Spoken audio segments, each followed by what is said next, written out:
Soy Texas.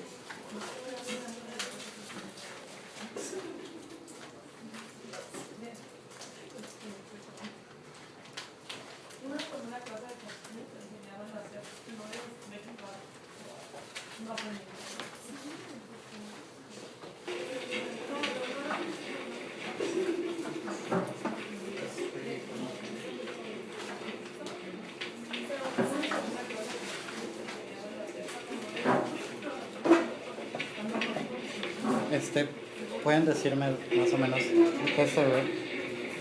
Necesitamos que esto se vea desde dónde se puede ver bien.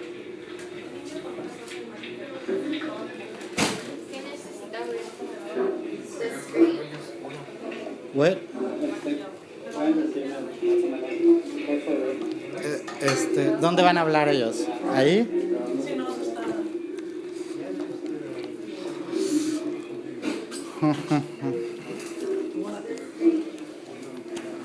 Pero aquí va a haber gente sentada, ¿verdad?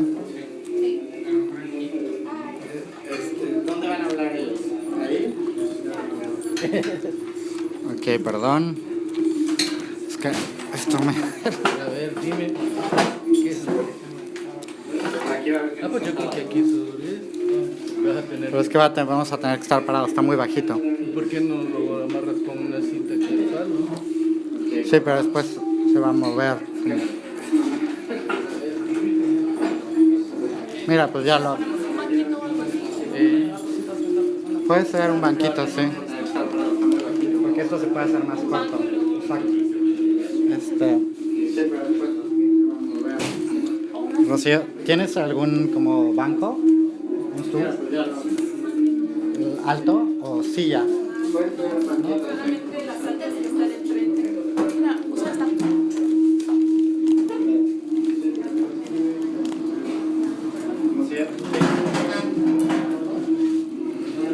A ver, deténme aquí, por favor.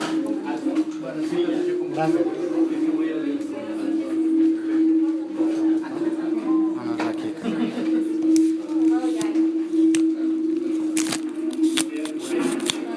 Ups, se cayó mi Me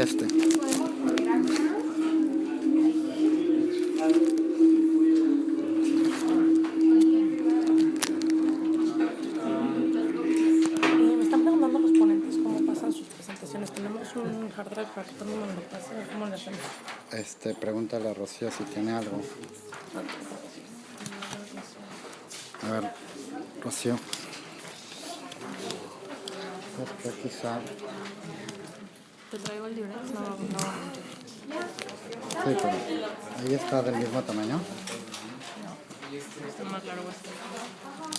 ¿Por qué no lo paras en la silla?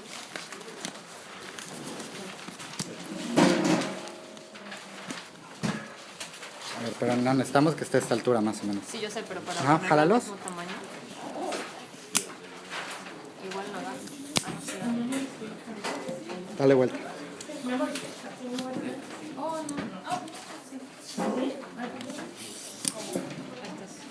A ver. Pero no lo vas a dejar en la silla, ¿sabes? Sí.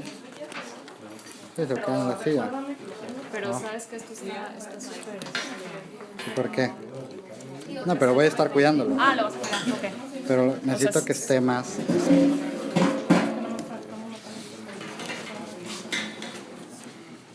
Jálalo más. Así hace... ¿Y si lo apagaras? No, ¿verdad? Jala más.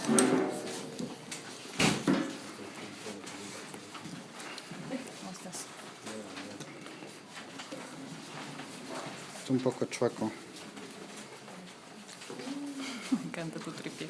A ver, es que ya estamos ahí en vivo. Pero...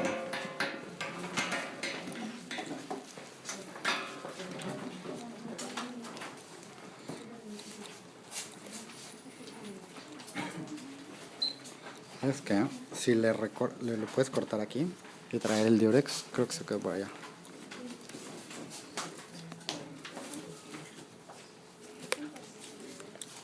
O ya, Rocío. A ver, ¿cómo se ve la pantalla? Está en blanco y negro, ¿verdad? Esto está raro. Es que somos artísticos.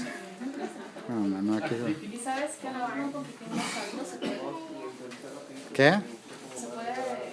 Un poco alto, más alto. Porque está muy hacia abajo. ¿Puedes ver si se puede hacer más alto esa? Sí. ¿Sí? A ver. ¿Ahí? Ya está color. Sí, ya lo cambié. A ver. Pero... Está así.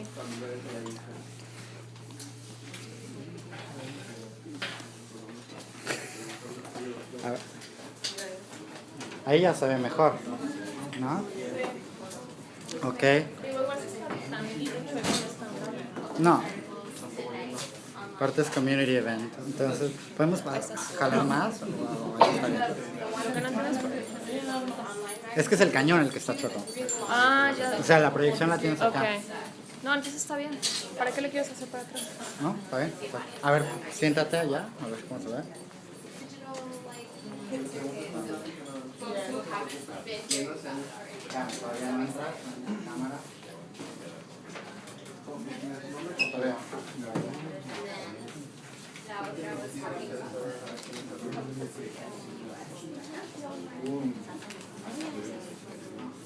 Está perfecto. Sí. ¿Sería sentar ese número para? Sí. Gracias. Rocío, ¿me ayudas con esta?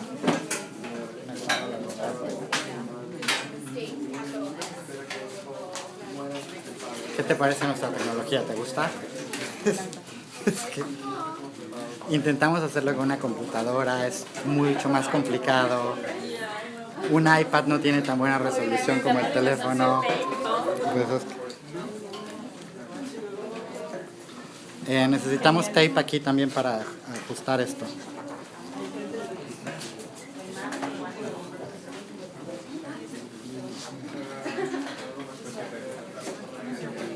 ¿Que lo quieres en el suelo? No, aquí quiero amarrar este. ¿Me ayudas?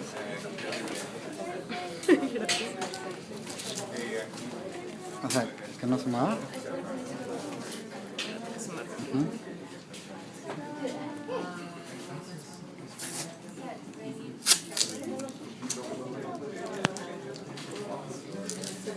Y acá también, para que no se jale.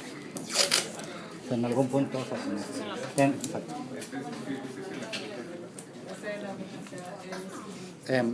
Marcia, ¿puedes poner uno de los videos de YouTube que estaba allí abierto? Ah, no, pero estás trabajando. Estaban en las pestañas que estaban allá abiertas. A ver, porque ya no se hace.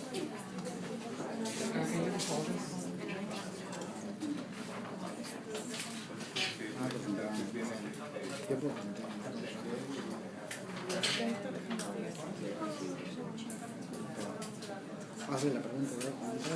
¿Cuánto tiempo más largo? Igual y preguntamos.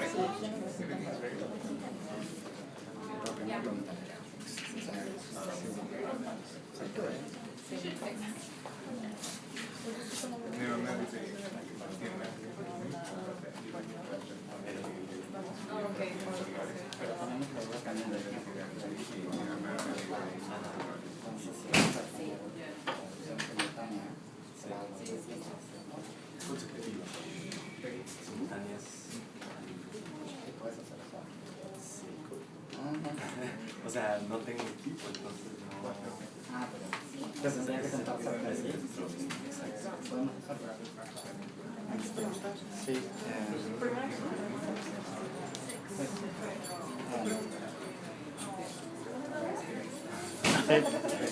Hello everyone, we have a question. So, who would need a translation from Spanish? Raise your hand. One. Okay. It is just like we're considering having asking Alejandro. Hello everyone. But it could be a simultaneous translation, so it would be a little disruptive for others. So, but we just want to know how many people might want to have a translation. So is this for people who don't know Spanish? Yes. So, one? I don't think it's necessary. Oh, one. Two. Two? Okay, three. So it's probably, we can, yeah. If you sit in one section next to Alejandro, him, Pobre Alejandro. but you need to be close to the speakers, right? In order to hear. I mean, if they speak loudly, I guess they should be fine. Or you can like probably occupy this area. I don't know. What do you think? That's fine. As long as I'm not disrupting the people speaking. Okay, so those who need translation, please try to group in this area, please. So we have the one, and then two, and three. So this is the area. Cool. Yeah, come inside. No, Muchas gracias. ¿Tenemos espacio?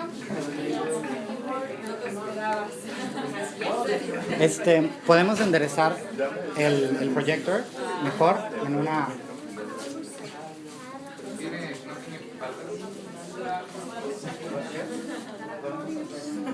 Gente que Martin, in what type of thing do you have your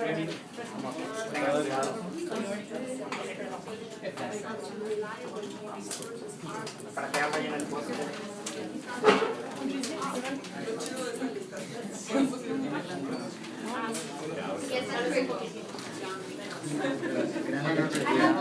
Que para estar pegado aquí y que sea claro que está en filmación ocurriendo algo, no sé lo que tú quieras.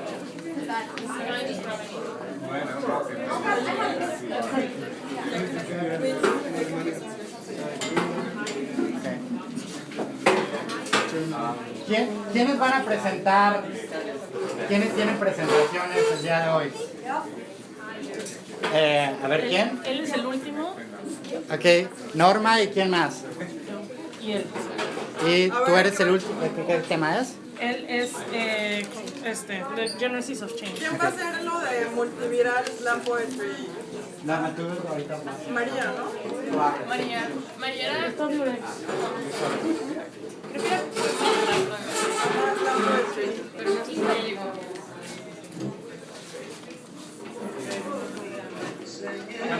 ¿Podemos empezar?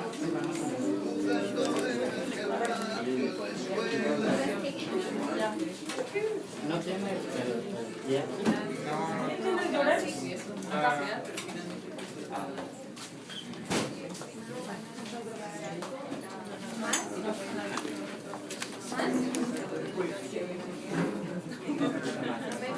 ¿Se puede hacer más grande?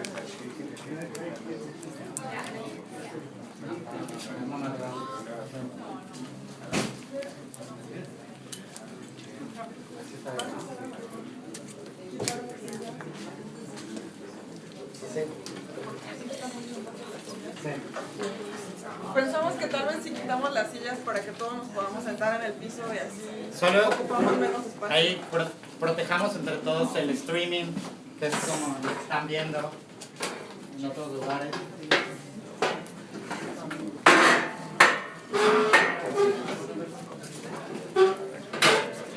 Hay que, igual les vamos acá adentro. Sí, en el cuartito, ¿no? But then now the wires are like bringing it down. Ok, entonces ahorita vamos a empezar. Pues, Rocío, Sí. creo que ya estamos Puedo listos. ponerlo. Si se quieren acercar, sentarse en el piso, lo que les parezca más cómodo. Estamos esperando mucha más gente. Cerca de 200 personas confirmaron en Facebook. Tal vez no lleguen todos, pero este va a ser un lugar muy concurrido, así que vamos a hacerlo acogedor. Acerquémonos, por favor.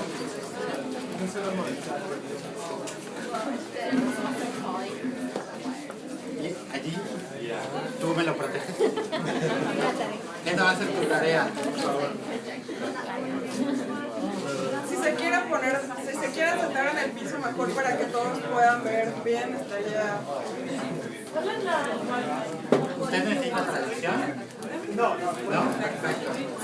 ¿Y está bien ahí o quiere la silla? Lo que tú quieras. La doblamos.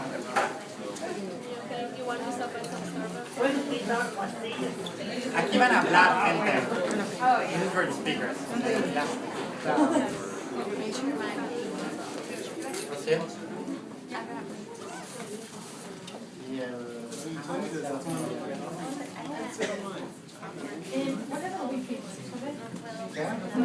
está abierto, ¿sí? En el Monkey Ranch. ¿Qué? Ah, no, te queda ahí. ¿Quieres la otra computadora? Sí, empezamos. Sí. Bueno, yo soy Rocío, soy una de las voluntarias aquí en la librería de Monkey Ranch Books. Somos una librería que existe con el apoyo de personas que ofrecen su tiempo, entonces nadie que trabaja aquí o trabaja con la librería gana dinero, entonces estaríamos muy agradecidos si ustedes deciden donar un poquito para apoyar lo que hace la librería. Si quieren también inscribirse para recibir nuestra newsletter, que mandamos un correo cada semana sobre eventos que tenemos aquí en la tienda. Son normalmente en inglés, pero también tenemos espacio para eventos que la comunidad propone, entonces ellos nos consultaron para poner este evento aquí en apoyo de Ayotzinapa y pues queremos hacer lo que podemos para apoyar a la gente en la comunidad. Entonces si gustan inscribirse, esto estaría ahí en la esquinita de atrás. Bueno, muchas gracias. Gracias, Rocío. Bienvenidos todos, mi nombre es Luis Vargas, soy estudiante de doctorado de la Universidad de Texas en Austin y estamos muy contentos de tener esta sesión del Foro Global. Primero que nada quiero darle las gracias a Monkey Ranch Books por ser nuestro huésped el día de hoy. Es importante tener eventos comunitarios, eventos fuera de la universidad y generar esos diálogos entre la comunidad de Austin y los estudiantes y profesores.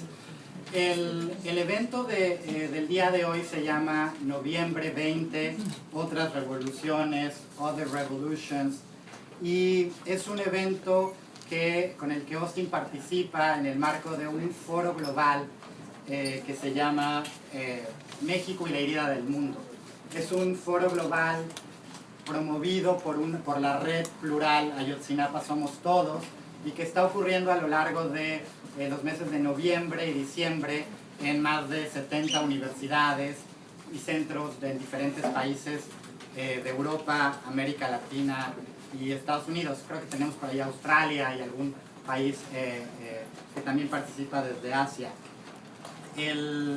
La idea del foro global es tener espacios donde podamos conversar, debatir un poco qué es lo que está pasando en México, qué significa Ayotzinapa y sobre todo qué significa a la luz de un proceso de crisis de gobierno, un proceso de crisis de gubernamentalidad y también una crisis de derechos humanos. El evento de hoy va a constar de 3 secciones que les platico rápidamente si no han podido ver el programa.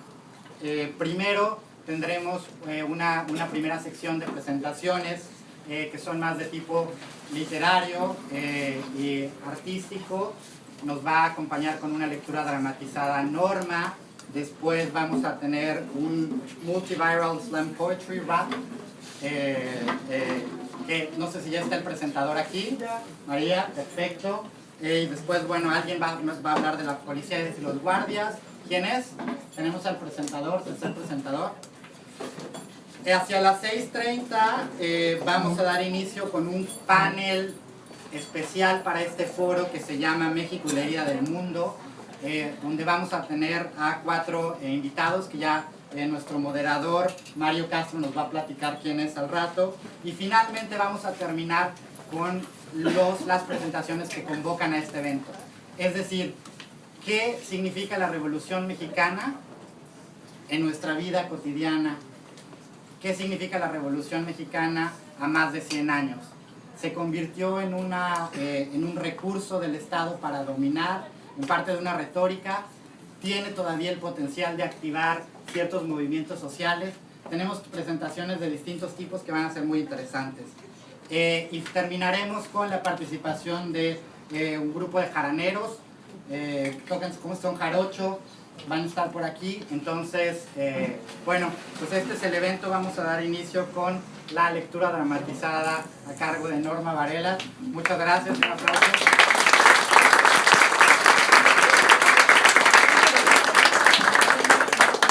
Perdón, antes de, les digo, estamos tuiteando la conferencia, transmitiéndola por live stream, y en Twitter estamos en 43 Global, y los hashtags para la sesión de hoy son Global Forum Ayotzinapa Y noviembre, NOV 20 en número, Austin, para que nos sigan. Muchas veces es muy largo poner el otro, y como hay tantos eventos ahorita ocurriendo alrededor del mundo, es mejor que utilicen el de Austin. Y también es importante, para la gente que no nos tiene todavía, en Facebook estamos como Austin with Ayotzinapa, y ahí pueden empezar a seguir para futuras acciones que vamos a hacer. Si quieren acercarse un poquito más, aquí todavía hay, si nos recorremos un poco, podemos hacer todavía más espacio.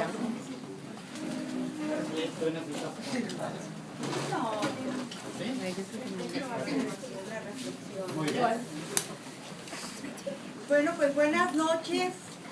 Yo quiero compartir con ustedes una reflexión que he escrito. Y bueno,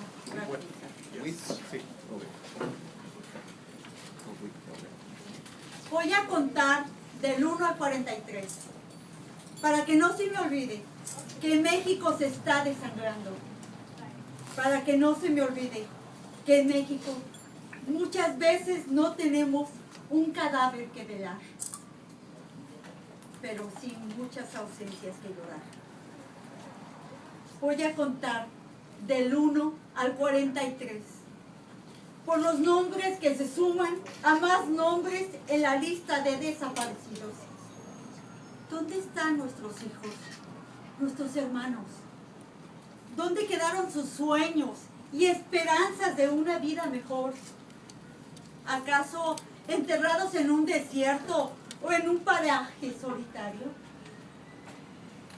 Y a los que le quitaron hasta el nombre. ¿Cuántas historias no contadas? ¿Cuántas historias truncadas? Voy a pronunciar sus nombres hasta llegar a 43, porque cada uno representa a los 22,000 muertos sin nombre, esparcidos por todo el territorio mexicano, víctimas de políticas neoliberales, de gobernantes ambiciosos y corruptos, y de la impunidad bajo la que operan los grupos criminales. Y voy a pedir perdón por mi silencio, porque al callar he sido cómplice de esta barbarie.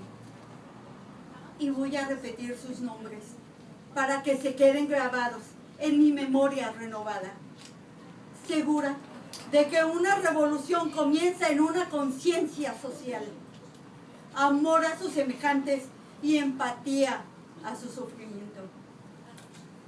Con voz fuerte y firme, para unirme a otras voces, las de ustedes, y que juntas se conviertan en un solo grito proclamando justicia, conscientes de que ahora más que nunca el silencio es olvido, y no queremos olvidar, queremos justicia. Que sea un grito sonoro y uniforme, para que nadie olvide las miles de familias que sufren por sus seres queridos, a quienes obligan a guardar silencio por miedo a la represión, y para no olvidar que somos parte de una comunidad que está siendo robada, explotada, masacrada por sus gobernantes. Voy a contar del 1 al 43, lentamente, mientras observo el amanecer de miles de conciencia, exigiendo justicia y clamando por un cambio. Gracias.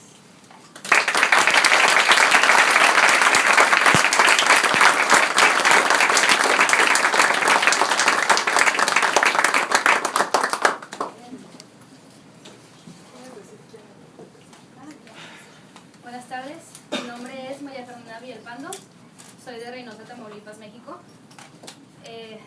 Y hoy estoy aquí para compartir con ustedes una canción de Calle 13. Espero que hayan escuchado de esa banda. Se les conoce por su activismo social. Y creo que esta canción este rap es muy relevante en lo que estamos pasando ahorita en México. Por muchas razones, porque esta canción primero a mí me ayudó mucho a poner mi enojo, mi frustración en palabras y a saber qué hacer con esto y a saberlo cómo guiarlo hacia un movimiento. Esta canción se puede dividir en 3 partes. La primera es sobre enojo, sobre nuestra reacción física a la injusticia y confrontación. La segunda parte nos invita a un movimiento no violento para guiar ese enojo. Y la tercera parte discute cómo la información es manipulada por los medios de comunicación y cómo esa desinformación en las personas y en los civiles les cuesta la vida a mucha gente. La canción está en español. This song is in Spanish, so I apologize to my English speakers. But there is a part at the end where Julian Assange collaborated with the song. Julian Assange, the creator of WikiLeaks. So hopefully this song will motivate you and put your anger into words. Esperemos que la canción les pueda ayudar, los pueda motivar a seguir con este movimiento y a poner sus sentimientos, sus emociones en palabras. ¿Eh? No, estoy bien. Pues lo voy a hacer sin música. Espero que no sea incómodo para ustedes. Para mí un poco, pero espero que el mensaje llegue. ¿Qué hacemos? ¿Aplaudimos o...? Pues como vean. Sí. Vamos Ya a sí, ver. ¿Tiene ritmo? A ver. Ustedes como quieran unirse si quieren aplaudir o algo. A ver, esperen. Okay. Voy a empezar y de ahí ustedes van agarrando el ritmo, ¿saben? Mejor. Todo empieza como una llamarada cuando despedimos llamas de nuestras miradas. Quieren detener el incendio que se propaga, pero hay fuegos que con agua no se apagan. Y se acerca la línea policíaca, los músculos se tensan y aumenta la frecuencia cardíaca, suben los niveles de testosterona. Y empieza ese momento en el que se enfrentan las personas cuando somos amigos del coraje, cuando gritar se convierte en nuestro único lenguaje. A mí me ordena la razón, a ti te ordena un coronel. Si nuestra lucha es de cartón, la de ustedes es de papel y no nos paran. Porque un mensaje contundente convierte a cualquier teniente en un tiburón sin dientes. El Estado nos teme porque al mismo tiempo somos 132 y 15M. Si la prensa no habla, nosotros damos los detalles. Pintando las paredes con aerosol en las calles, levanto mi pancarta y la difundo, porque una persona que la lea ya empieza a cambiar el mundo. Codo con codo y paso con paso, crece la ola y crece la espuma, cuando cada vez más gente se suma. El que controla, el que domina, quiere enfermarte para venderte medicina. Y no se endrogan, no se embrutecen. Cualquier pregunta que tengamos la adormecen. Son las mentiras recalentadas. Nos alimentan con carne procesada y la gente sigue desinformada. Donde tiene mal contada es un asalto a mano armada. Nos infiltramos, nos duplicamos como las células, nos multiplicamos. Al que no quiere caldo se le dan 2 tazas. Somos la levadura que levanta la masa. Nuestras ideas son libres y están despiertas, porque pensamos con las puertas abiertas. Lo que no se ve lo estamos viendo. Nacimos sin saber hablar, pero vamos a morir diciendo. Codo con codo y paso con paso, crece la ola, crece la espuma, cuando cada vez más gente se suma. We live in a world that your propaganda made. But when you think you are strong, you are weak. Your lies tells us the truth we will use against you. Your secrecy shows us where we will strike. Your weapons reveal your fear for all to see. From Cairo to Mexico, a new world is forming. The power of people armed with the truth. Gracias.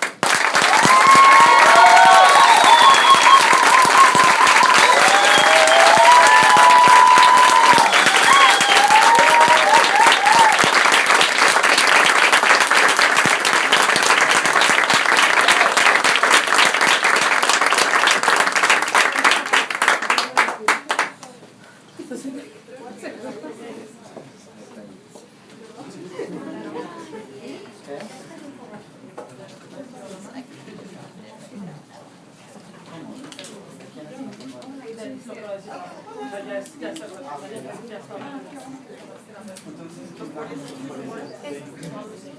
¿Quién? ¿Los policías son guardias? Sí. ¿Eres tú? Sí. Pues, ¿sigue?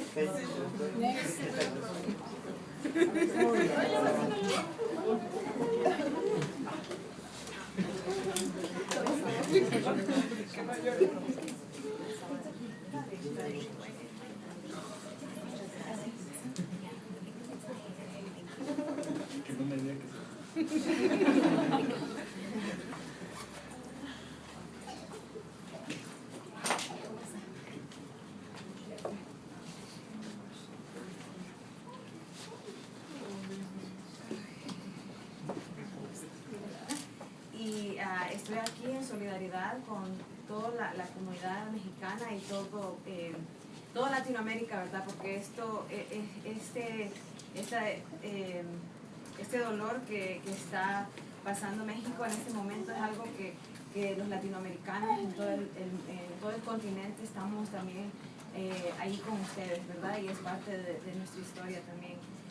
Este poema, el que voy a leer, se llama Los policías y los guardias, que es un poema escrito por Roque Dalton, que es un poeta salvadoreño.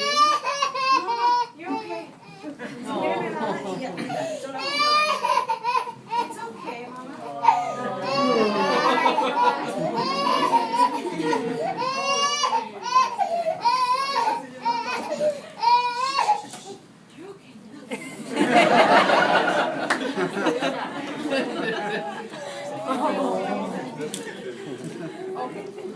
Bueno,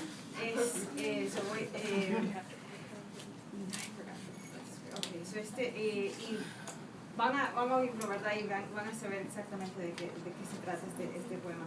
Dice: siempre vieron al pueblo como un montón de espaldas que corrían para allá, como un campo para dejar caer con odio los garrotes.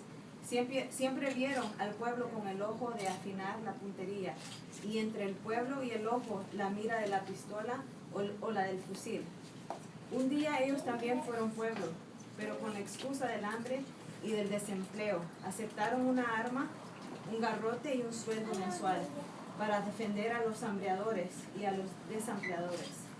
Siempre vieron al pueblo aguantando, sudando, vociferando, levantando carteles, levantando los puños, y cuando más diciéndoles: chuchos hijos de puta, el día les va a llegar. Y cada día que pasaba, ellos creían que habían hecho el gran negocio al traicionar al pueblo del que nacieron. El pueblo es un montón de débiles y pendejos, pensaban. Qué bien hicimos al pasarnos del lado de los vivos y de los fuertes. Y entonces era de apretar el gatillo, y las balas iban de la orilla de los policías y los guardias contra la orilla del pueblo. Así iban siempre, de allá para acá, y el pueblo caía desangrándose, semana tras semana, año tras año, quebrantando de huesos. Lloraba por los ojos de las mujeres y los niños, huía espantado, dejaba de ser pueblo para ser tropel en guinda. Desaparecía en forma de cada quien que se salvó, para su casa y luego más, solo que los bomberos lavaban la sangre de las calles. Los coroneles los acababan de convencer. Eso es, muchachos, les decían, duro y a la cabeza con los civiles, fuego con el populacho. Ustedes también son pilares uniformados de la nación, sacerdotes de primera fila, en el culto a la bandera, el escudo, el himno, los próceres, la democracia representativa, el partido oficial y el mundo libre, cuyos sacrificios no olvidará la gente decente de este país. Aunque por hoy no les podamos subir el sueldo, como desde luego es nuestro deseo. Siempre vieron al pueblo crispado en el cuarto de las torturas, colgado, apaleado, fracturado, tumefacto, asfixiado, violado, pinchado con agujas en los oídos y los ojos, electrificado, ahogado en orines y mierda, escupido, arrastrado, echando espumitas de humo, sus últimos restos en el infierno de la cal viva. Cuando resultó muerto el 10º guardia nacional, muerto por el pueblo, y el 5º judío bien despeinado por la guerrilla urbana. Los judíos y los guardias nacionales comenzaron a pensar sobre todo por qué los coroneles ya cambiaron de tono y hoy de cada fracaso le echan la culpa a los elementos de tropas tan muelas que tenemos. El hecho es que los policías y los guardias siempre vieron al pueblo de allá para acá y las balas solo caminaban de allá para acá. Que lo piensen mucho, que ellos mismos decidan si es demasiado tarde que buscar la orilla del pueblo y disparar desde ahí, codo a codo, junto a nosotros. Que lo piensen mucho, pero entre tanto que no se muestren. Y pues sabemos que en El Salvador hubieron muchos jóvenes desaparecidos, todavía hay 40,000 personas que no han encontrado y hubieron 80,000 civiles, la mayoría civiles que murieron en la guerra civil. Pero sabemos que si seguimos en esta lucha vamos a poder prevenir que algo tan tremendo como algo así pase en México, ¿verdad? Eso yo creo que es algo que por eso estamos luchando, para que haya justicia y haya un mejoramiento de todo esto, ¿verdad? Muchas gracias por la invitación y por poder participar en esto.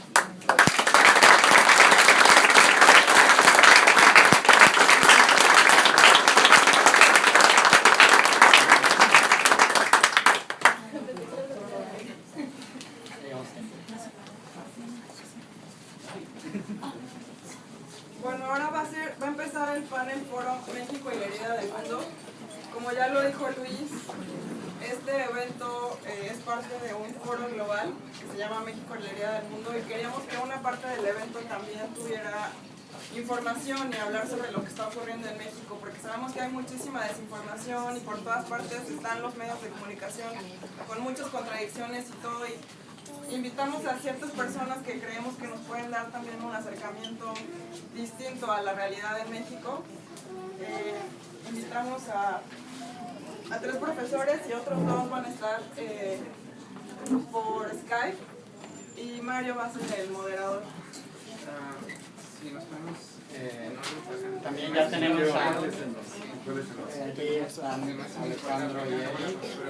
Voy a apagar esta cámara, pero ya ustedes van a estar en la de allá.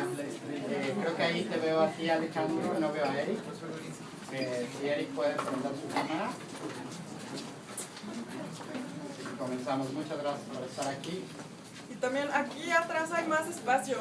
Se pueden recorrer un poco para que entre la gente que está afuera y nadie se quede sin lugar.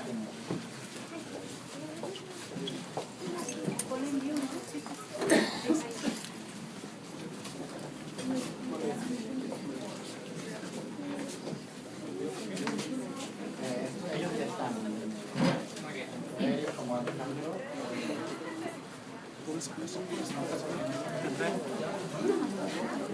A ver, ¿pueden hablar, Alejandro? Para ver si los escuchamos bien. ¿Alguien que hable?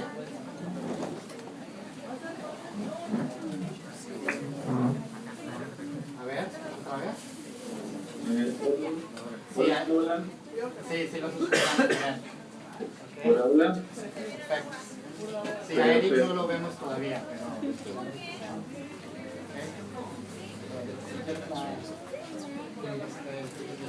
Están viendo por acá. Muy bien, vamos a dar inicio al panel de México y la herida del mundo. Más que todo, el panel está dirigido a seguir articulando el movimiento que es la Red Global y Ayotzinapa, en el sentido de crear una agenda ciudadana para presentar argumentos de cómo solucionar la crisis de gobernabilidad que existe en México en este momento. El panel presenta una introducción bastante profunda al caso. Tenemos una introducción histórica a Ayotzinapa y la norma rural, la relación del caso con el narcotráfico y los temas de derechos humanos, de libertad de expresión y crisis de gobernabilidad. En el panel, en primer lugar, les recuerdo a los panelistas que son 15 minutos Y debido a que hay otro panel, vamos a ajustarnos mucho a ese tiempo. Y al final de las intervenciones va a haber de entre 20 y 30 minutos para que hagan preguntas y abrir el panel al público. En primer lugar tenemos al maestro Héctor Domínguez Rubalcaba. Él es profesor asociado en el Departamento de Español y Portugués en la Universidad de Texas en Austin, donde enseña literatura y cultura queer latinoamericana, modernismo latinoamericano y cine.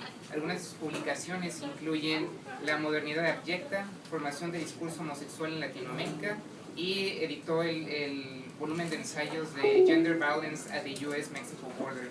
Sus áreas de investigación es estudios latinoamericanos queer, violencia de género en la frontera México-Estados Unidos y organizaciones criminales en México.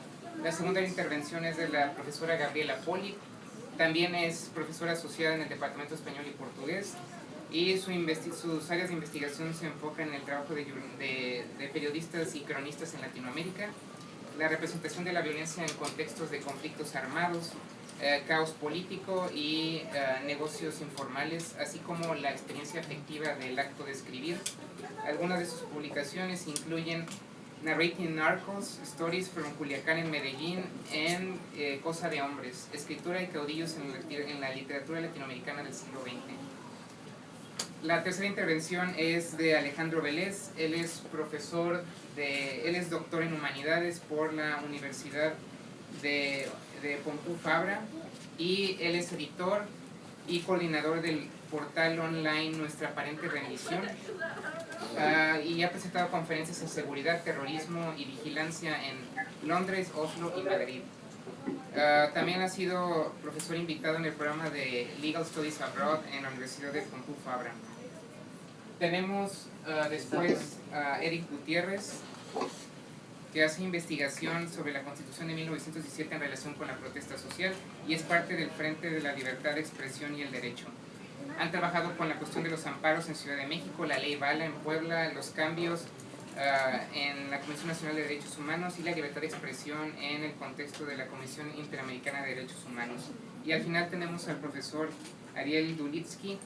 Él es profesor de leyes y director en la Universidad de...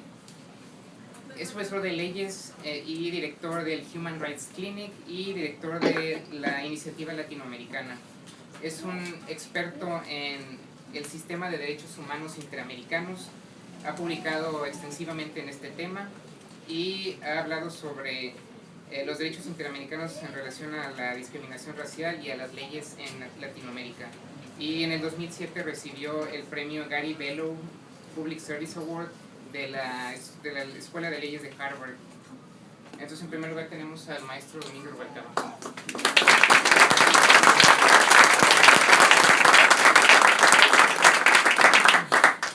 Antes que nada, quiero agradecer a los organizadores por esta invitación y esta oportunidad de hablar sobre este tema tan emergente que tanto nos está preocupando.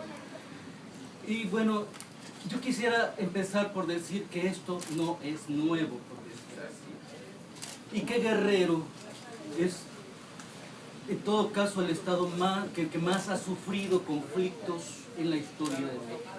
El mismo nombre de Vicente Guerrero, quien era uno de los próceres de la independencia, está justamente ligado a esta disidencia permanente. Vicente Guerrero nunca se volvió gobierno. Vicente Guerrero siempre se mantuvo en la guerrilla, siempre se mantuvo escondido en la sierra porque nunca estuvo de acuerdo con el gobierno conservador que se estableció después de la independencia. Desde aquí empieza una historia de generaciones y generaciones de disidencias en este estado que tienen que ver con la alta marginalidad, con la alta población indígena, y la sobreexplotación de las minas y sus bosques. Todo esto junto hace un estado siempre golpeado por las ambiciones de las grandes compañías. Después de la generación de Guerrero está la generación de los bandidos que ayudan a Juárez en las luchas por las leyes de reforma y contra la intervención francesa. El famoso grupo de los Plateados viene de Guerrero y de la zona de Morelos, y también es un momento muy conflictivo que tiene que ver con Guerrero, y de ahí Inmediatamente después pasamos al ejército zapatista en la Revolución Mexicana, que también viene a ser Guerrero un lugar álgido de este movimiento de la revolución. Y no olvidemos ya el inicio de lo que hoy llamamos la Guerra Sucia, que para mi gusto no ha terminado. La Guerra Sucia empieza más o menos en los años 60 y Guerrero es un lugar álgido en los 70, porque justamente de la Normal de Ayotzinapa se gradúa Lucio Cabañas y otros dirigentes de esa lucha guerrillera de los años 70. Entonces estamos hablando ya de la historia de Ayotzinapa como una escuela rural, producto de la Revolución Mexicana, que está educando precisamente a jóvenes que van a ser profesores rurales a lugares donde nadie quiere ir y van a ser, bueno, la base precisamente de la educación indígena. Entonces, estamos en el lugar que ha producido más y cada vez más protestas por las condiciones de marginalidad en el país. Cuando llegamos a este punto, yo quiero recoger, bueno, toda esta historia de revoluciones que pasa Guerrero y que no terminan. Hay un personaje, uno de los ancianos entrevistados en este documental, Los Últimos Zapatistas, que directamente le dice al entrevistador, mire, aquí en Guerrero cada generación tuvo su guerrillero. Aquí en Guerrero no hemos parado de luchar. Y él hablaba de sus hijos, de sus nietos, de todos los que han tenido algún tipo de participación. Bien, esa es una línea histórica que llega hasta este momento y que tiene una vieja tradición de revoluciones y de represiones. La otra línea es la línea del crimen organizado. También arranca desde el siglo XIX y quiero decir directamente, el gobierno mexicano desde la colonia siempre ha estado infiltrado por criminales.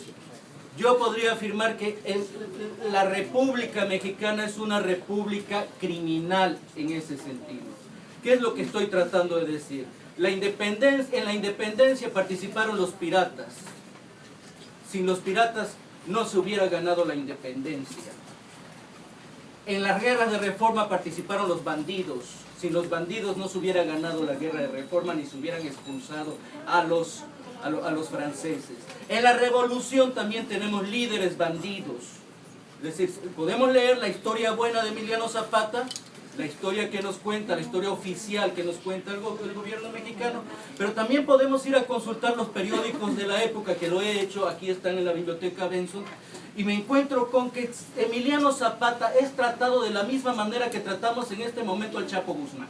Es decir, para el imaginario nacional, los revolucionarios como Zapata y Villa son criminales. Y en este momento histórico en el que estamos, yo creo que surge mucho con la gran explotación de la marihuana y la amapola en el estado de Guerrero. El estado de Guerrero es el mayor productor de amapola en México en la actualidad. Antes lo era Sinaloa. En este momento tiene cerca del 90% de la producción de amapola en México. Y esta producción se concentra en la zona de Iguala. Debemos tomar en cuenta este dato para entender qué está pasando en Ayotzinapa. Tenemos que tomar en cuenta también que México es el segundo productor de heroína en el mundo. El primero es Afganistán. Y el mayor proveedor de esta droga para Estados Unidos es México. Este contexto económico, la gran producción de amapola, y digo gran producción porque hasta hace unos meses el mismo presidente Obama afirmó que se había triplicado los decomisos de goma de opio en la frontera. Esto quiere decir que se ha triplicado la producción de amapola en el estado de Guerrero. Es decir, que tenemos entonces un gran emporio criminal que está actuando ahí con fuertes intereses y por supuesto ya nadie nos va a decir que es mentira que el gobierno está respaldando este tipo de producción. El hecho de que estos policías hubieran matado a algunos de estos estudiantes, desaparecido a otros, nos habla de precisamente este contubernio o esta dificultad que tenemos ya de separar organizaciones criminales del gobierno mexicano. Esto es lo que tiene enojada a la nación mexicana, precisamente. Descubrir ese contubernio. Y digo que es eso porque hasta hace poco hubo grandes manifestaciones de profesores normalistas que no tenían la simpatía de gran parte de la población. Y ahora tenemos otros normalistas que sí tienen la simpatía de gran parte de la población. No es que la gente se esté solidarizando precisamente o directamente con los normalistas, yo creo que muchos estamos en esto, más bien están señalando, están entrando en un pánico al saber que gracias a este hecho criminal descubrimos este contubernio entre gobierno y criminales. Ese es el enemigo que tenemos enfrente. Ahora, ¿por qué estoy relacionando la producción de heroína con estos jóvenes? Yo de ninguna manera estoy acusando a los jóvenes de participar en la producción de heroína, aunque alguno de los chicos por ahí en una entrevista dijo, nosotros estamos acostumbrados a ver cultivos de amapola en nuestros pueblos, mucha gente de nuestros pueblos trabaja en los cultivos de amapola, pero bueno, eso no quiere decir que son narcotraficantes, en todo caso son peones mal pagados, como siempre, de los dueños de estos plantíos. Una infiltración de prensa que llegó más o menos hace unos 6-7 días al periódico El Universal me da oportunidad de hacer esta conexión. Decía el periodista que uno de los camiones, uno de los autobuses que los jóvenes estaban tomando o secuestrando para ir a una marcha a la Ciudad de México, que esa era pues donde empieza la historia. Uno de estos autobuses iba con destino a Nuevo Laredo e iba cargado con varios kilos de goma de opio. Los chicos no sabían esta edad. Y el cártel Guerreros Unidos, que es el que se encarga de esta producción, manda a sus empleados, que son los policías de Iguala, a detener ese camión y a rescatarlo. Y esa es la acción justamente que están obedeciendo los policías. Entonces, ellos son víctimas colaterales, como miles y miles de personas en México, de esta lucha relacionada con el narcotráfico. Entonces, es ahí donde yo veo que se conjuntan las dos líneas históricas, esta tradición revolucionaria de los guerrerenses con la otra línea histórica del crecimiento del poder del crimen organizado en México, que en este momento ya controla al gobierno mexicano. Digo que esa es la mayor tragedia política en México, porque hasta principios de los años 90 el gobierno mexicano controlaba a los criminales, les permitía trabajar en ciertas zonas de cierta manera y había cierto orden, como el PRI podía hacer con todos los sectores de la sociedad, incluso con las organizaciones criminales. Resulta que desde ese momento, y gracias a NAFTA y gracias al neoliberalismo, a este relajamiento de los controles y de las leyes, el crimen organizado ahora controla al gobierno. Y eso es lo que pasa en buena parte del territorio nacional. Con esto concluyo entonces. ¿Quién es nuestro enemigo? Ellos son.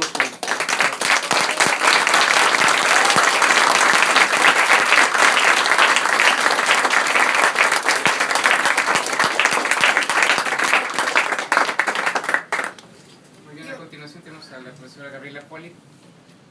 Yo quería empezar diciendo que me conmovió muchísimo cuando escuché tu rap, porque como ven las canas en la cabeza, yo soy de la generación que iba a lugares como este y escuchábamos a Silvio Rodríguez, y escuchábamos a la Nueva Trova y todos estábamos emocionados con esa música porque estábamos pensando que era una manera de encontrar por lo menos un segundo de justicia.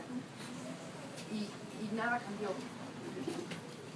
Y eso es lo que me conmovió, que nada cambió. Y que hay el mismo tipo de reunión, la misma energía, la misma necesidad de justicia y que nada cambió.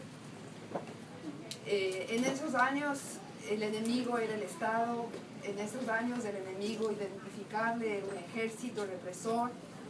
En esos años no estaba a la sombra de la economía, tanto como ahora, o sea, estaba detrás, pero no era tan evidente. Era una represión de ideas, era una represión de libertades, era una represión de pensamientos. Y ahora esa misma represión tiene el simbolito del dólar mucho más claro. Y esto es donde retomo de lo que estaba diciendo mi compañero Héctor.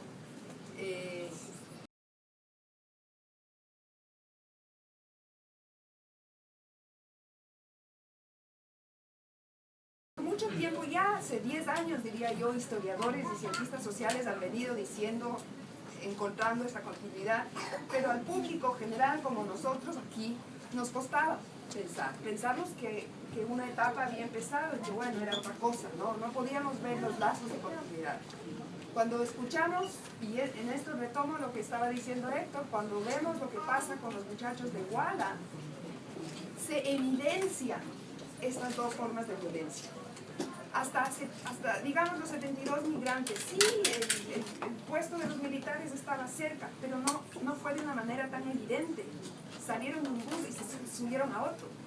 O sea, está evidente que la violencia del Estado y la violencia del narcotráfico tiene una continuidad que no son distintas. Y esa es la confusión y esa es la frustración de saber que ahora no podemos poner a una institución separada de la otra. Y que el problema discursivo, diría yo, el problema que hasta ahora creo que lo de Iguala rompe eso, es que nos habían dicho, inclusive cuando pasó lo de Iguala,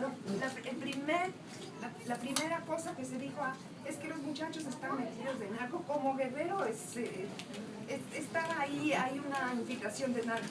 Entonces, discursivamente, inclusive las autoridades articulan el narcotráfico como un crimen, como antes eran comunistas.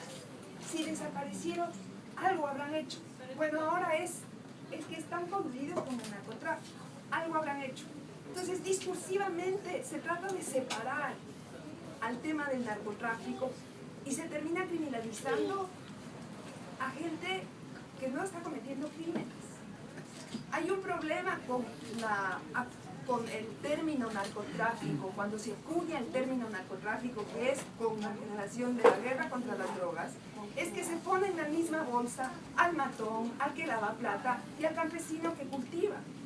Y tenemos que pensar que el opio no es solamente un producto que se va a la heroína. El opio es necesario para toda la industria farmacéutica.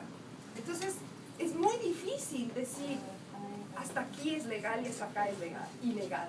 Esta parte es narco y esta parte es legal. Entonces, toda esta serie de confusiones, de lugares grises, desde la producción hasta las formas de defender el negocio, es lo que nos confunde o que de alguna manera nos mantiene como en un letargo.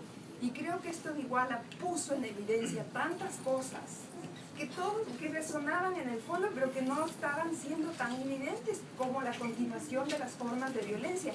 No se puede hablar más de un Estado corrupto. La corrupción es una cuestión de un momento circunstancial, coyuntural. Estamos hablando de una estructura que está absolutamente indicada. Entonces, esto hay que mirarlo en el contexto de Iguala, en el contexto de México y en el contexto de América Latina, porque el tema del narcotráfico se lo trata de una manera muy parecida en Centroamérica, en Colombia, y si miramos en Bolivia hasta Argentina, en Brasil, y si miramos detenidamente cómo se van articulando los discursos, nos damos cuenta de que el narcotráfico es como hay que dar plata para combatir el narco. Pero la plata en realidad está yendo a militarizar y a encarcelar a gente que no necesariamente está vinculada con el narco. Uno, y dos, que esos supuestos narcos se les atribuye crímenes que en realidad están haciendo esta colusión, digamos, de poderes económicos que necesitan limpiar el camino y matar a los maestros o a los posibles maestros o matar a los dueños de este pedazo de tierra porque están sembrando coca o porque están sembrando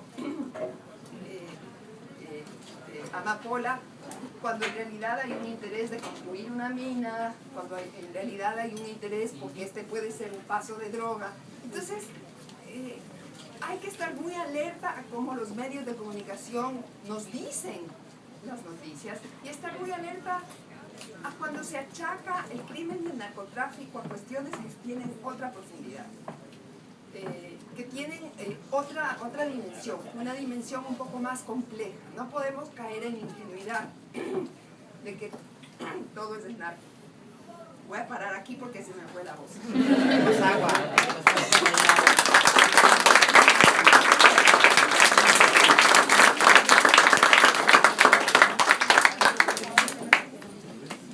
Bien, a continuación tenemos a Alejandro Vélez. Sí, Ya está listo. Quizá puedas enseñar el cartel. Cuando le queden 5 minutos a Alejandro, vamos a poner el sonido. Apagaste esto, ¿verdad, Vali? Alejandro, ¿puedes hablar? Alejandro. A ver, igual. Alejandro. Alejandro. No te escuchamos. ¿Puedes hablar? A ver. Alejandro. Sí, los speakers están. A ver. Sigue hablando, por favor. A ver. No. Sí, eso. El volumen de cambia. ¿Todo? Ahora desconectalo. A ver, Alejandro, habla. Sí. No, qué bueno.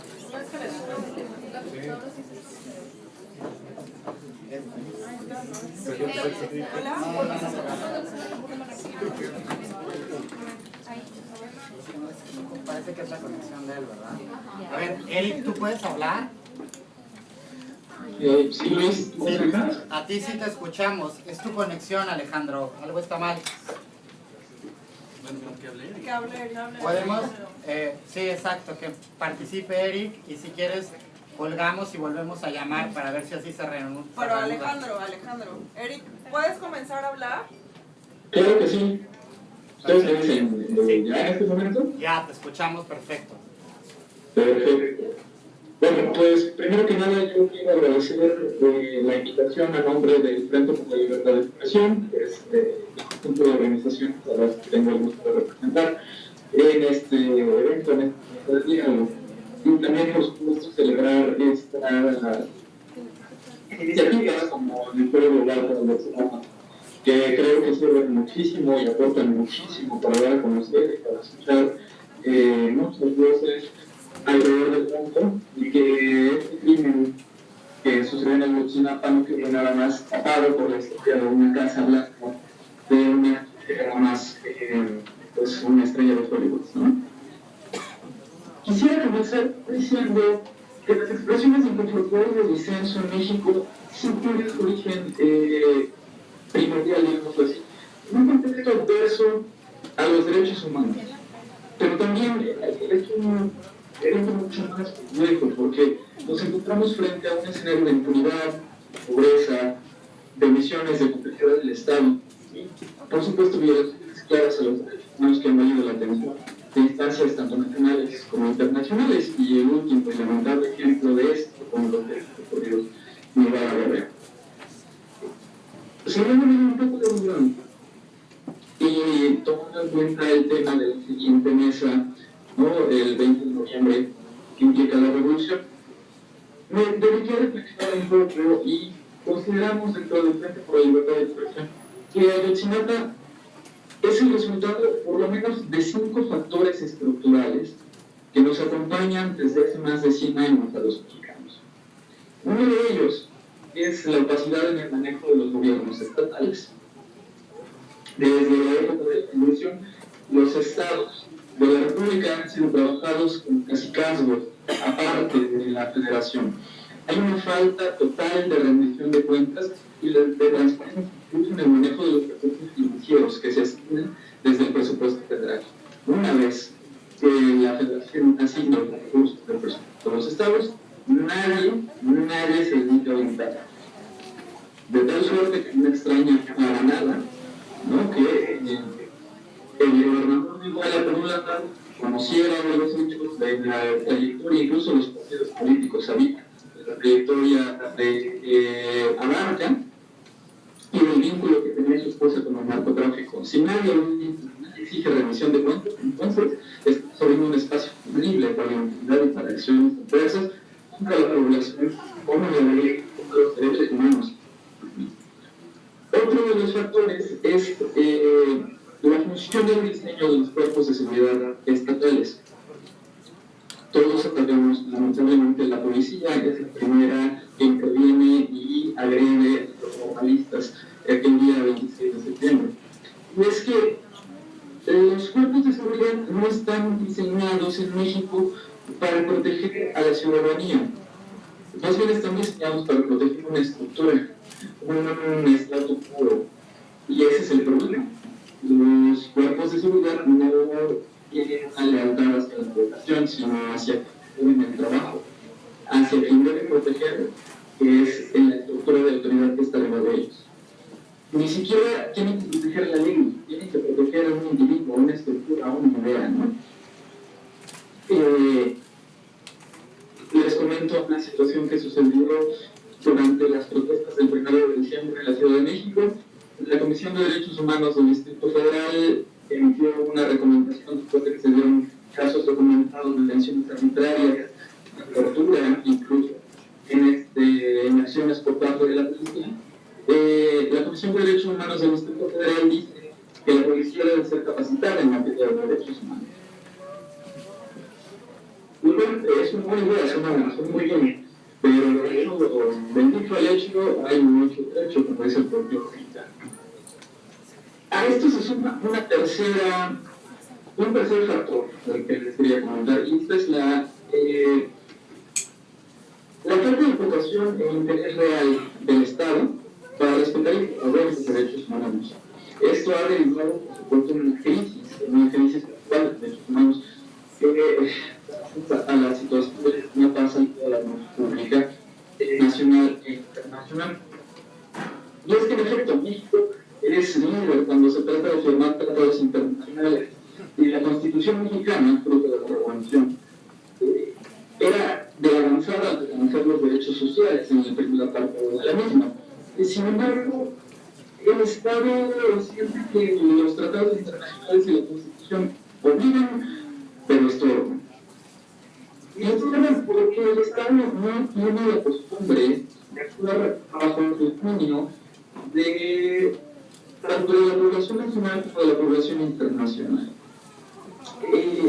Se me ocurre uno de los ejemplos que siempre doy es que con los hechos del masacre del 78, cuando las tropas federales disparan contra estudiantes en la plaza de Tlatelolco, el entonces secretario de Relaciones Exteriores, Manuel Tello, escribe en sus memorias, que por cierto se llaman, o sobre todas las cosas, México, escribe Manuel Tello que ese 2 de octubre él estaba en la torre de Tlatelolco, a unos pasos de donde se suscitaron los disparos y el asesinato de los jóvenes. Y él me dice, esto no es nada. Yo no escuché disparos, yo no sé qué pasó. Entonces, como evento un hombre que en vez de llamarse por sobre todas las cosas en México, las memorias de Manuel Tello deberían llamarse por sobre todas las cosas del régimen. Y ese es el problema. Un cuarto factor es la ausencia de canales para atender las demandas de la población. El problema no es la protesta que se quiere manejar de forma discursiva. La protesta es el resultado de una causa legítima de la corrupción que no ha sido permitida por el gobierno. Y es que, en efecto, el Estado mexicano tiene canales para aceptar, para darle cabida a las demandas que la población le hace. Y es por eso, por ejemplo, que cuando unos estudiantes de una comunidad rural demandan mejores condiciones para su escuela, demandan mejores condiciones para su comunidad, entonces podemos quitar tu video porque estamos perdiendo un poco el sonido. Claro. Para escuchar. Nosotros estamos bien. Exacto. A ver. A ver, sí, habla ahora sí. ¿Ahí estamos? Sí. A ver. ¿Queda mejor? Sí. Perfecto, gracias. Entonces, la ausencia de canales para atender las demandas de la población. La cuestión aquí genera que el Estado no entienda las demandas de la población como una demanda legítima, más bien las considera como problemas de gobernabilidad. Y en ese cambio de aproximación radica el problema. Cuando una persona te hace una demanda, cuando te pide algo, entonces lo ideal es responder y aclarar más si tienes la obligación, como es el gobierno. Pero si te aproximas a esto como un problema de gobernabilidad, entonces cuando los estudiantes van a marchar hacia una manifestación hacia la Ciudad de México, entonces no los vas a dejar salir y mandas a la policía y les disparas y matas a 6 personas y después secuestras a 43 y los desapareces. Ese es un problema, no es un elemento estructural. El quinto, y con esto me acerco al cierre, es que el ataque y el desprestigio hacia las voces disidentes ha sido una constante desde la época del Porfiriato. En la época reciente de México, la masacre del Tlatelolco, por supuesto, la guerra sucia, la situación de Atenco, las detenciones arbitrarias ahora en cada manifestación, son señales claras de que el gobierno no tiene intención de dialogar, más bien busca atacar, busca desprestigiar. Las demandas sociales no son demandas, son los anarquistas que están rompiendo ventanas, son las personas que quieren ir y buscar el aeropuerto y sumarlo del turismo, etcétera, etcétera, etcétera. Y digo que esto ha sido una constante en todos los puntos anteriores, porque me voy a permitir leer una línea y ustedes me van a decir si esta idea es vigente o no. Esta línea dice: todos conocemos los medios de que se han valido las dictaduras para defender una opinión. Tienen unos cuantos individuos armados o por un escándalo. Esto no lo digo yo, lo dijo Rubén Martín, diputado por el Estado de México al Congreso Constituyente de 1917. Más aún, Seferino Fajardo, diputado por Tamaulipas al mismo constituyente, dijo: porque la autoridad usurpadora de los derechos, buscadora de las instituciones, encontraría un tiempo para disolver las asociaciones, para quitar toda iniciativa a los individuos, para despojarlos del único y tratador derecho que les corresponde, para poder examinar a los actos de los funcionarios. Entonces este problema no es nuevo. El crimen de Yotzinapa se da en el contexto de una protesta. Y tanto los factores que afectan y que dan como resultado del crimen que se comete contra los estudiantes son constantes, como las estrategias del Estado también son constantes desde hace más de 100 años. Ahora hablamos de los anarquistas o de las personas que toman las puertas de Palacio Nacional. Antonio de la Barrera, diputado al constituyente del 17, dijo: en una reunión de 200 o 300 individuos donde hay 2 borrachos, no se trata de una reunión de borrachos. Y sí, el problema es que el Estado mexicano no se ha adecuado, no ha cambiado su forma de acercarse a nuestros problemas.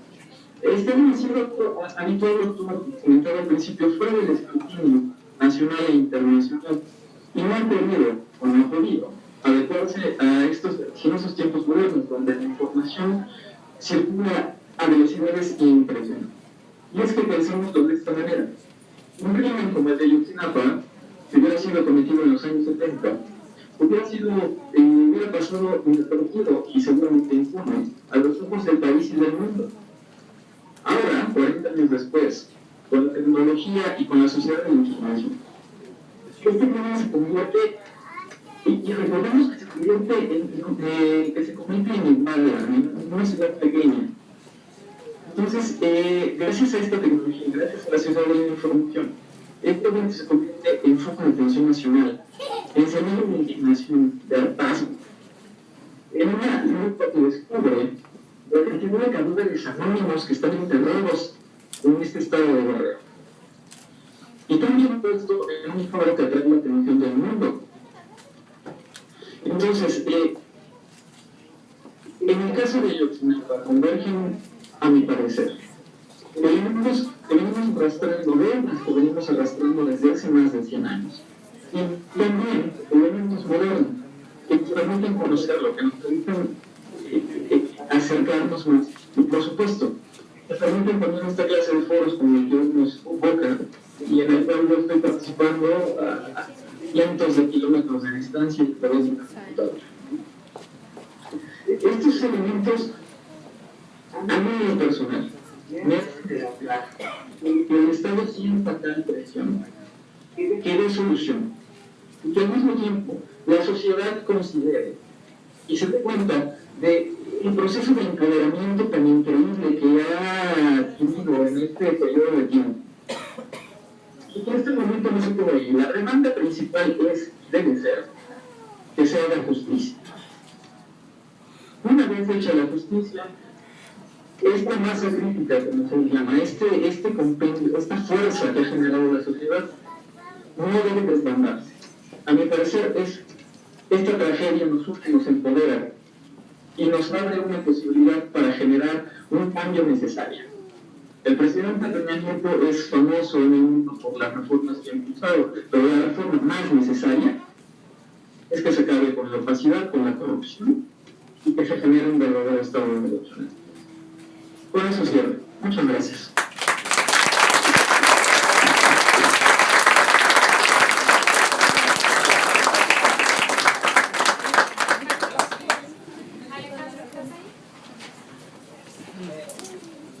Si no, huelga y vuelve a marcar.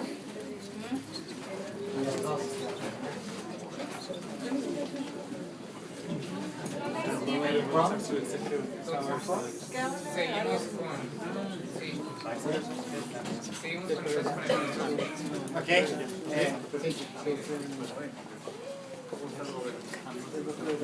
¿Voy yo? Sí. Buenas noches. Muchísimas gracias por la invitación. Muchísimas gracias a quienes están adentro y a quienes están afuera. Que si no pueden sacar una voz. Que si no pueden sacar una voz. Gente afuera que quiere escuchar. Al micrófono. No, esa bocina no pasa. No, es que esta bocina es para otra cosa, pero tenemos unas bocinas extras, Rocío, que se puedan conectar afuera para conectar un celular con el streaming que está aquí.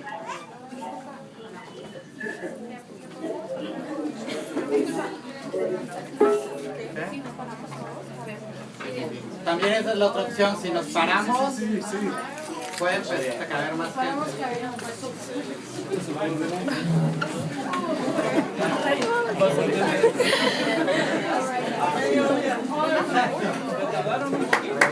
Solo cuidado con el de allí, por favor, el celular. Okay.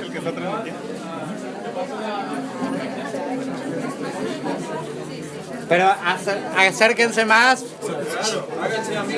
Para acá, por favor.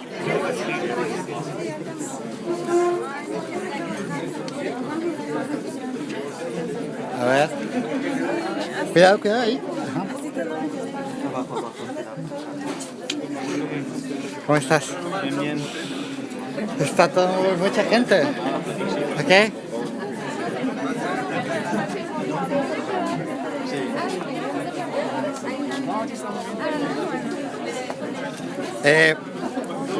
¿Me tienen aquí? Por favor. Bueno. Perdón. ¿Ok? Listo, sí. Bueno, muchísimas gracias por la invitación. Yo tengo hace 20 años que trabajo en derechos humanos en México. En noviembre del 94 fue la primera vez que visité México, precisamente para ver el caso de 3 desaparecidos en Chiapas en el contexto del alzamiento zapatista. Y desde entonces, cada vez que visito México y me encuentro con un amigo defensor de los derechos humanos y le pregunto cómo está la situación, y me dice, peor que la otra vez que nos vimos. Y estuve la semana pasada en México y me encontré con mi amigo y le pregunté cómo estamos. Y me dijo, estábamos al borde del precipicio y hemos dado un paso al frente. Y esto describe un poco la sensación de lo que produjo Iguala. Pero al mismo tiempo, algo que yo no había visto en estos 20 años de trabajo en México en caso de desaparición forzada, es la reacción social que generó el caso de Ayotzinapa. No había visto nunca una movilización tan grande de la sociedad mexicana, respondiendo a lo que dice ese símbolo de injusticia, corrupción, inseguridad. Y frente a eso, desde los derechos humanos nosotros respondemos derecho a la verdad, derecho a la justicia, derecho a las reparaciones, derecho a las garantías de no repetición y derecho a la memoria. Y yo quiero comenzar diciendo que no hay 43 desaparecidos, no hay 43 víctimas de desapariciones forzadas. Hay muchísimos más. Lamentablemente no sabemos cuántos. No sabemos cuántos porque el Estado mexicano sabe más cuántos barriles de petróleo exporta al día que cuántas personas desaparecidas hay en México. Esto nos indica cuáles son las prioridades del Estado mexicano. No hay posibilidad de crear políticas públicas eficaces y eficientes para proteger a los derechos humanos si no sabemos cuál es el problema de derechos humanos que tenemos, si no podemos dimensionar el problema que tenemos. Y lamentablemente las autoridades mexicanas no han dimensionado aún el problema de la desaparición forzada en México. Yo estuve la semana pasada reunido con el Procurador General de la República y con el Secretario de Gobernación. Y les dije exactamente lo que les estoy diciendo a ustedes. Y le dije también al Procurador y al Secretario de Gobernación Chong que Iguala tenía que ser un parteaguas en la historia de México. Tenía que servir para dar una vuelta a la página y promover políticas públicas estables que garanticen y profundicen la tutela de los derechos humanos en México. Y lamentablemente no encontré un auditorio receptivo en las autoridades mexicanas.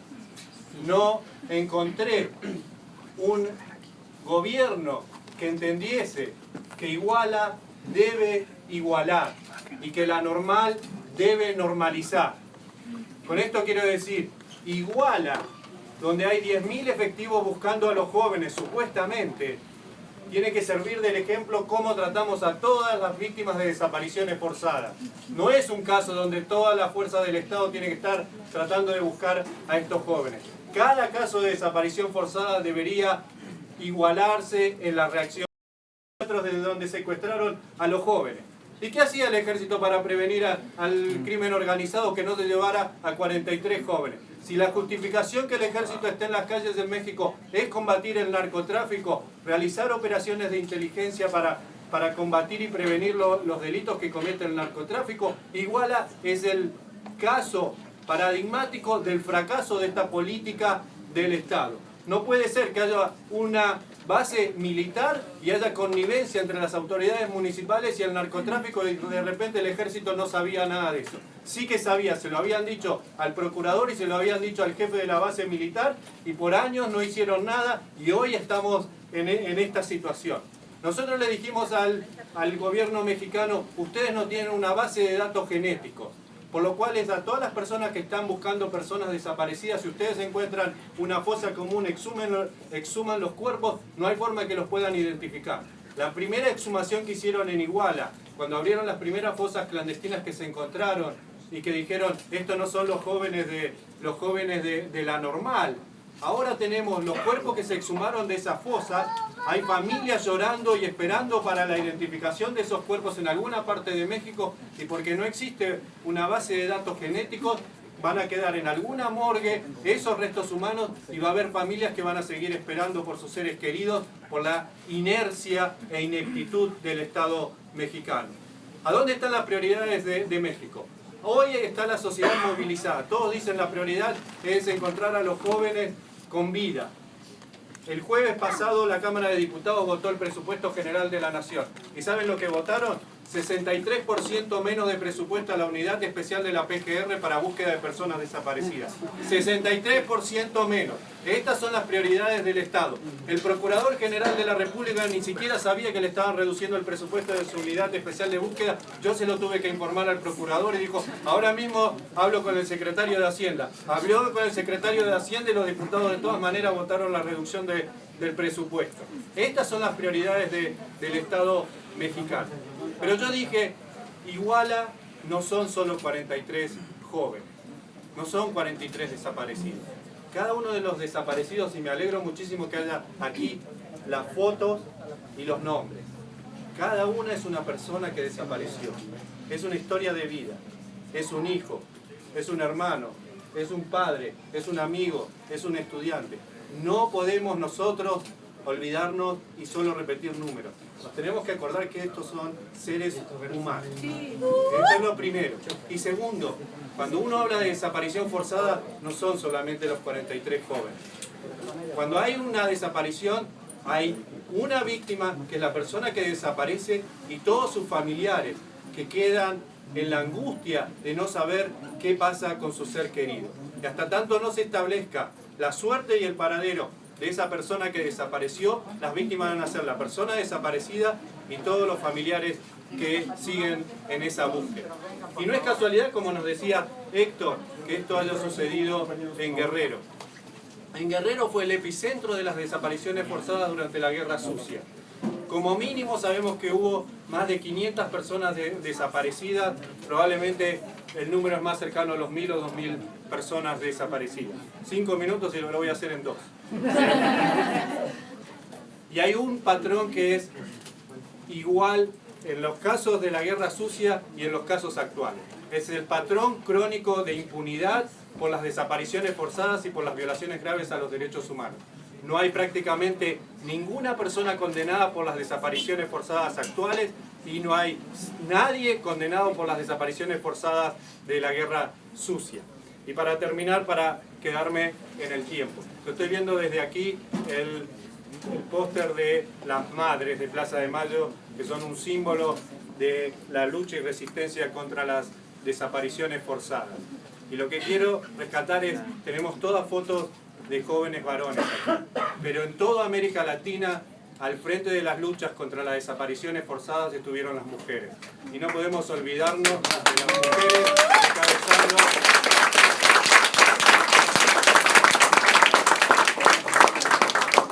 encabezando la resistencia a los gobiernos autoritarios y la lucha en contra de las desapariciones forzadas.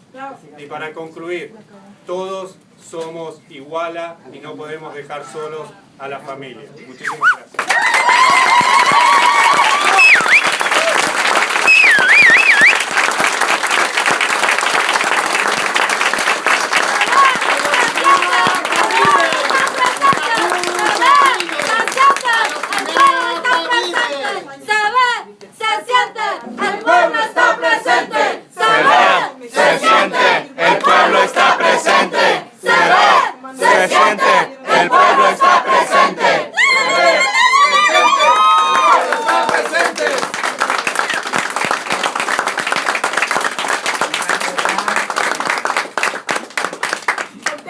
Contemos los 43. ¡Uno! Es que primero va a hablar la persona que está de México, porque hemos tenido algunos problemas técnicos, entonces ya va a hablar Alejandro. Y ahorita vamos a tener la discusión general. Alejandro, ahí te escuchamos ya. ¿Escuchan bien? Sí, habla fuerte, por favor. Hola, ¿qué tal? ¿Me escuchan? Sí. Sí. Pues buenas noches y perdón por los problemas técnicos. Estas cosas suceden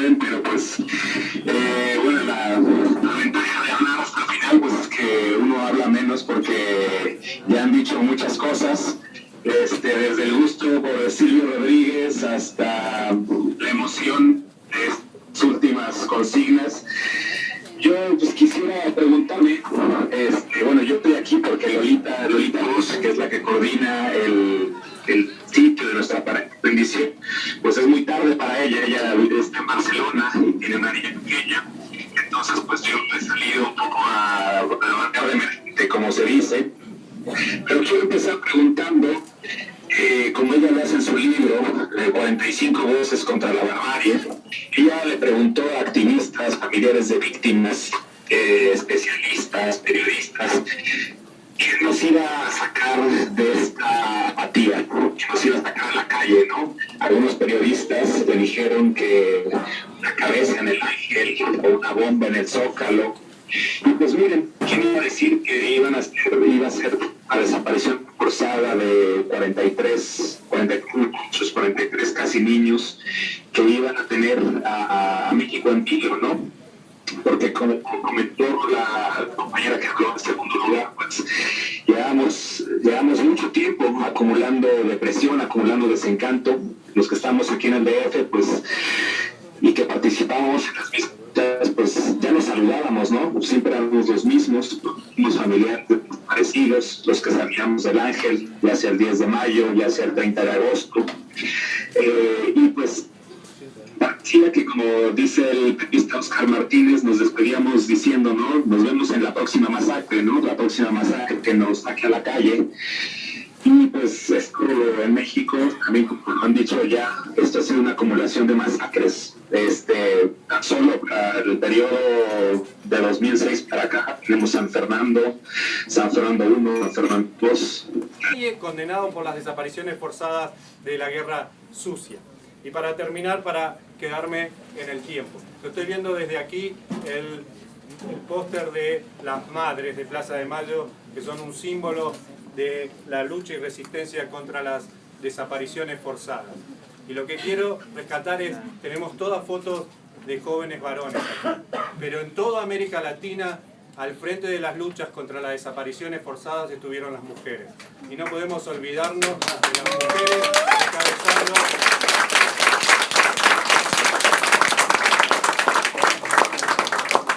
encabezando la resistencia a los gobiernos autoritarios y la lucha en contra de las desapariciones forzadas. Y para concluir, todos somos iguala y no podemos dejar solos a la familia. Muchísimas gracias.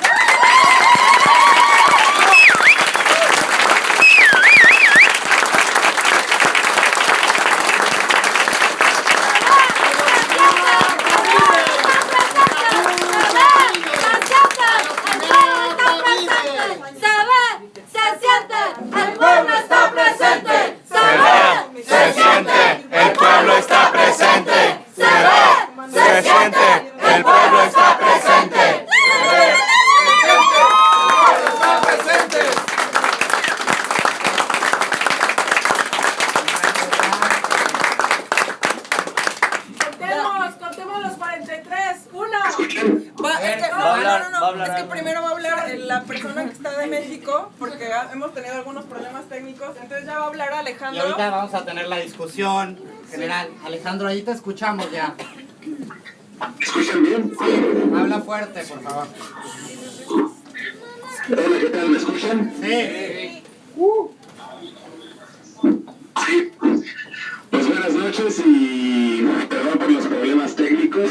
Estas cosas suceden, pero pues bueno, la ventaja de hablar hasta el final pues es que uno habla menos porque ya han dicho muchas cosas. Desde el gusto por Silvio Rodríguez hasta la emoción de sus últimas consignas. Yo pues quisiera preguntarme, bueno, yo estoy aquí porque Lolita Luz, que es la que coordina el sitio de nuestra bendición, pues es muy tarde para ella está en Barcelona y tiene una niña pequeña, entonces pues yo he salido un poco a la de emergente, como se dice, pero quiero empezar preguntando, como ella lo hace en su libro, 45 voces contra la barbarie, ella le preguntó a activistas, familiares de víctimas, especialistas, periodistas, ¿qué nos iba a sacar de ¿no? Algunos periodistas le dijeron que una cabeza en el Ángel o una bomba en el Zócalo. Y pues miren, ¿quién iba a decir que iba a ser una desaparición forzada de 43 casi niños que iban a tener a México en vilo, ¿no? Porque como comentó la compañera que habló en segundo lugar, pues llevamos mucho tiempo acumulando depresión, acumulando desencanto. Los que estamos aquí en el DF, pues, y que participamos en las mismas, pues ya nos saludábamos, ¿no? Siempre éramos los mismos familiares parecidos, los que sabíamos del Ángel, ya sea el 10 de mayo, ya sea el 30 de agosto. Y pues